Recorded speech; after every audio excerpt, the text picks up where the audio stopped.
L'égalité, c'est pas sorcier est une association d'éducation populaire qui a comme ambition de permettre l'engagement autour de la question de l'égalité entre les femmes et les hommes.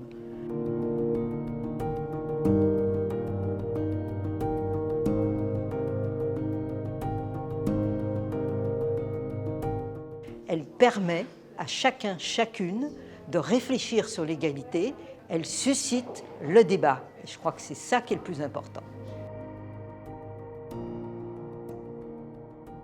J'ai trouvé ça très intéressant. J'ai bien aimé la façon dont elle expliquait les droits, de ce qu'on pouvait faire ou non. J'ai trouvé que le débat était très pertinent. Ça m'a donné des réponses à certaines questions. On a parlé du droit du travail et du sexisme ou de l'harcèlement qui peut potentiellement y avoir. J'ai appris beaucoup de choses sur les lois. Comme je travaille déjà, je suis apprentie, ça me parlait davantage. Le harcèlement, il se fait dans plusieurs domaines, et surtout dans le domaine du travail. Et c'est là justement où on a le plus peur de dénoncer, puisqu'on peut perdre notre travail. C'est quand même hyper intéressant du coup d'avoir des sujets comme ça proposés très librement à des jeunes. Les violences sexistes sont très importantes dans le milieu de l'entreprise, puisque une femme sur 3 au moins a subi des violences sexistes dans l'entreprise, dans le monde du travail. À travers le débat avec les jeunes, l'objectif est de préparer ces jeunes à ne plus se comporter, ne plus avoir des comportements sexistes, mais aussi de les aider à avoir les armes pour se protéger contre des situations de harcèlement.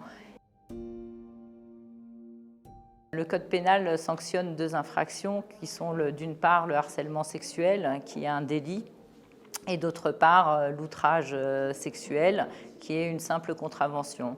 Dans un cas, les faits sont punis d'une peine de 2 ans d'emprisonnement, alors qu'en ce qui concerne l'outrage, la sanction, c'est une contravention de 4e classe, à savoir 750 €.